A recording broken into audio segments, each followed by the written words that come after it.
take 50% from me. You just give me 10% for the services that we do. Alright? And then after that, he sold the 10% of his proceeds of the sale. Do you know how much it came up to? Exactly USD $600.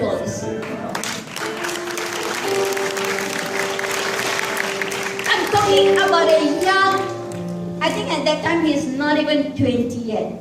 He was celebrating his 19th birthday or something like that. And God caused an answer to come to him, caused a situation to happen, and blessed him.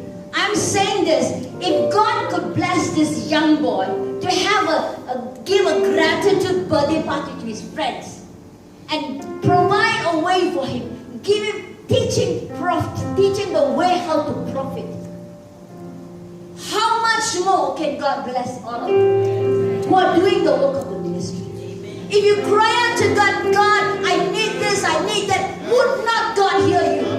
I'm talking about a God who cares, a God who speaks. You know, when did Asher get the courage?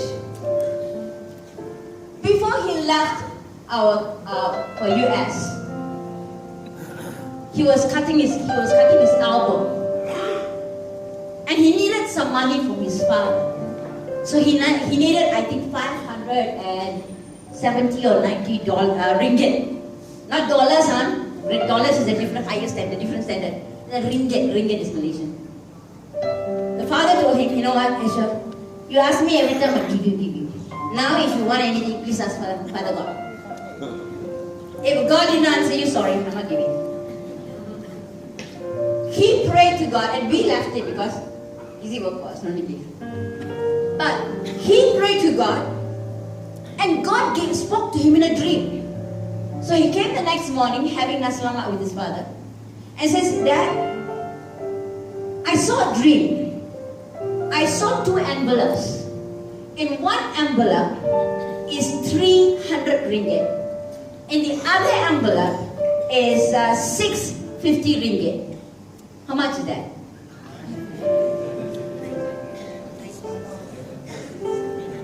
$300 and 650 ringgit. Exactly $600. Am I right? 650 ringgit, yeah. So, and my husband looked at him, this guy, he is thinking so much, it's coming out in his dreams also. But then that week we went to church for Tuesday prayer meeting, but also we had to pick up our son. And this auntie in the church came to my husband and says, you know, I wanted to come for your child's birthday. Actually, the child's birthday is all people that he knows, So we didn't publicize to everybody, a really small group. So anyway, I want to come for your child's birthday, but I could not come because I have to go to Beijing. But you know, I felt in my heart to give you this envelope. So he gave this envelope to my husband. My husband gave it to the son. My son opened is 650 ringgit. By this time, it's like 50% of the prophecy came to pass. I'm talking about how God speaks, yeah? Alright?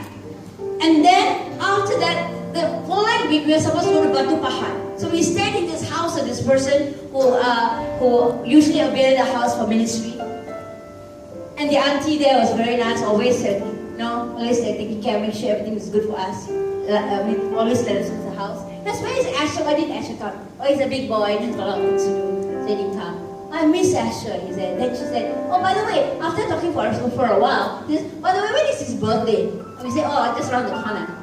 Oh, okay. What is he like? Or anything. Then my husband called, so what do you want? Maybe shirt or t-shirt that, and both of them same size. So if my son doesn't like the t-shirt, guys like how they like certain the way they see t-shirt to be the cutting all might be nice. So if not good, the father can take it right. Same size. Safe. But then when we are about to leave, she didn't bring anything in her hand. We also didn't bother lah. You check up.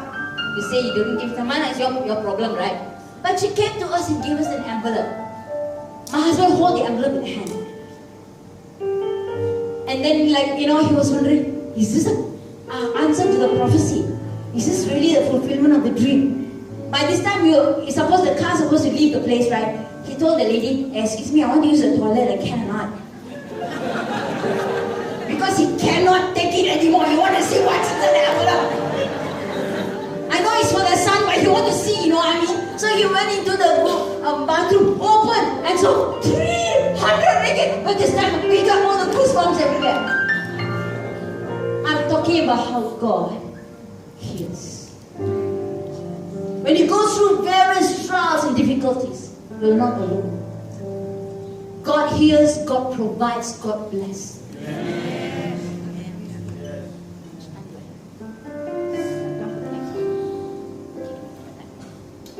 Can we sing that song?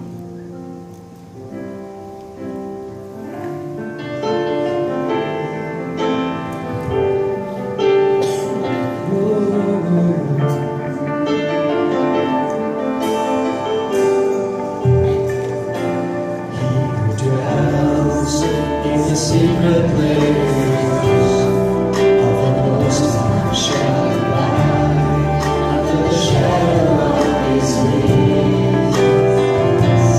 He dwells in the secret place of the Most High shall abide under the shadow of His wings. I will sing, I will sing, I will sing.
Whenever you go through difficulties, that our lips, our mouth can declare.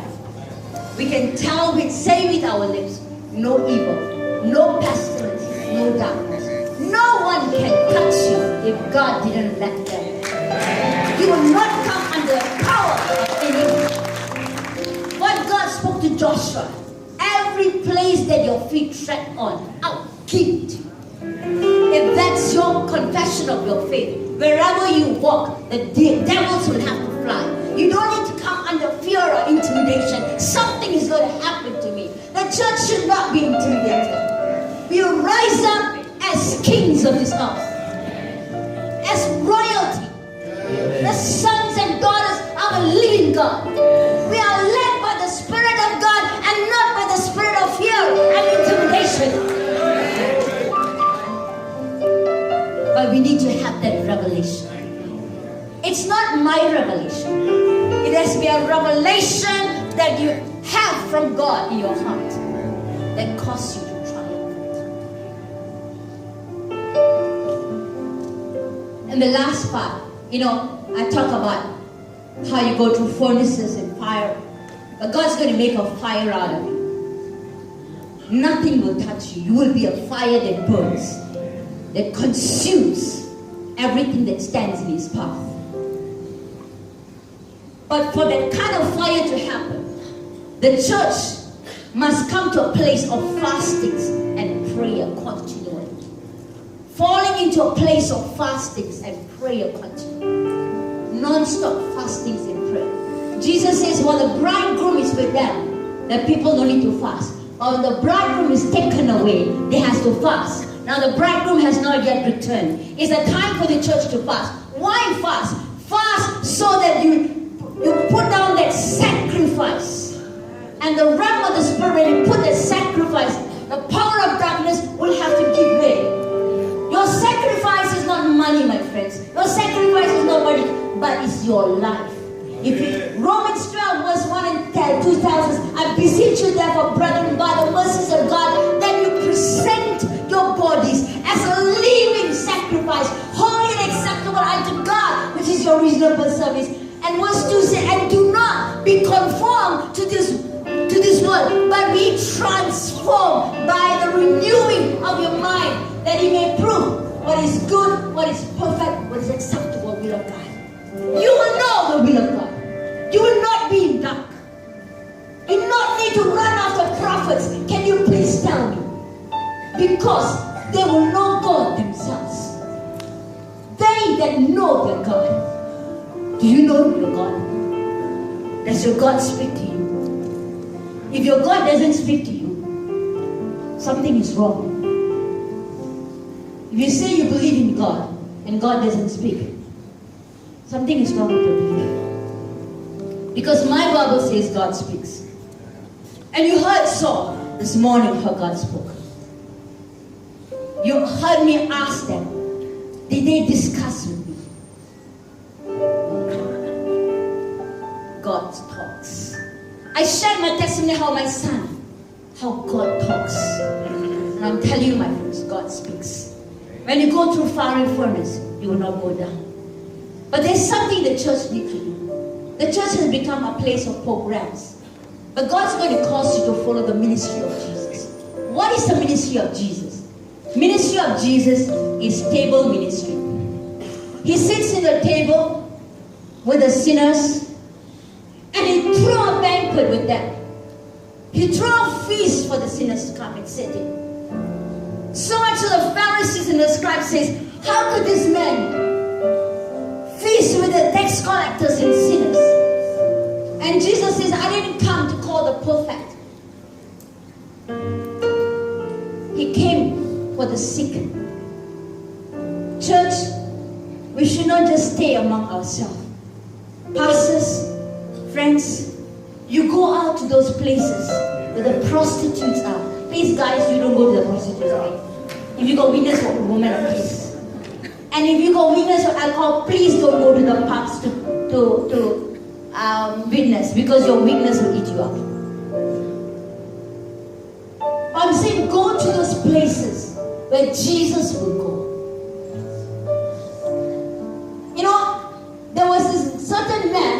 banqueting table, a feast, a wedding feast. Call lots of people to come. Nobody had time to come. They have bought a car, they have married a wife, their fields and commitments. They cost them so much, they got no time to come. So what the master said, go to the highways and the byways, calling the lame, calling the maimed, calling those people to come, because my house must be full. Why Jesus didn't come back yet? Because our house is not full yet.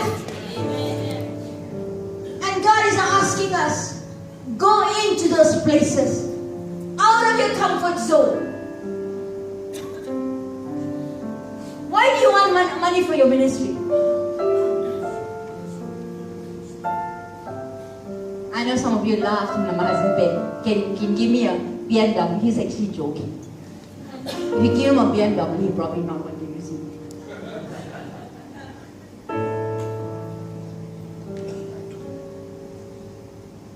But this life on this earth is worth more than material things. When you go to heaven, the amount of souls that you have won. Church, don't leave it to the pastors to do it. Pastors, don't put all the burden on your head. You must do everything until you got no time to pray. You know what? Delegate it to the whole church. Let them all do it. I like one thing about SRBKL. I tell you what is it. One thing that I really love about SRBKL, that I love it. Reason is because they train our people to be leaders. The leadership is so many, I think it's about 800 over leaders. I mean, the leadership is so strong, they make people leaders. They train people. And I believe we have come to a place where we start thinking kingdom and moving to the next dimension. I believe God will make a way. But there's no way. Because He's a way maker, He's a miracle worker. But He needs you, my friends. I mean, God gonna do the way God, but you don't open your mouth. Whose mouth is He going to use? He going to use somebody who opens their mouth. If you don't lay hands on the sick, He going to use somebody who lay hands on the sick.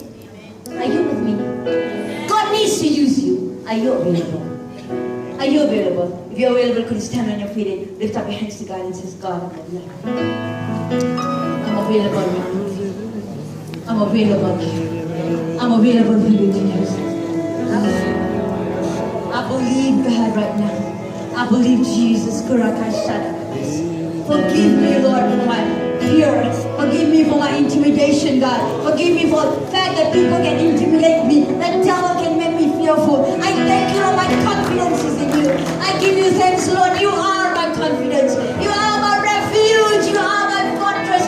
My God. In you, Lord, will I trust. I thank you, Father. I thank you, Lord. That is our story today, Lord. My God, in you I trust, God. We will trust in you, Lord. Just lift up your hands to God. What is the one thing that you need from God? What is the cry of your heart? What do you want God to do for you?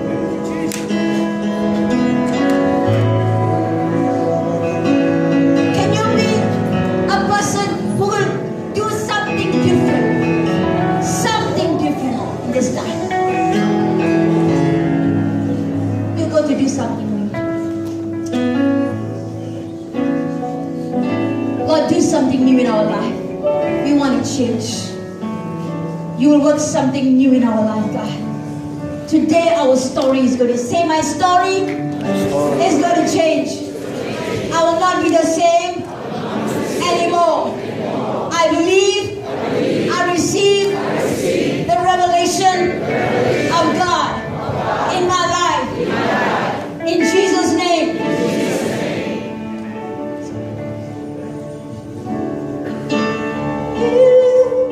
In my life, do something new. In my life, do something new.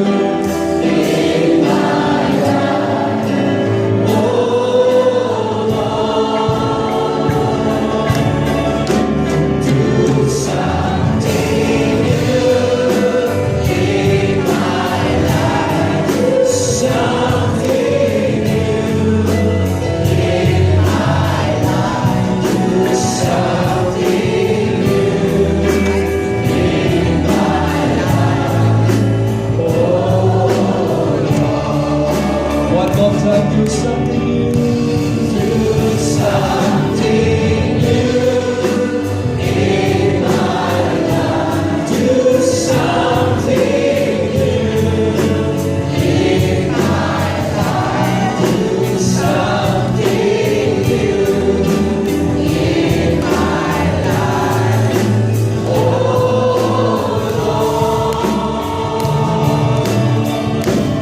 do something new in my life. Do something new in my life. Do something new in my life.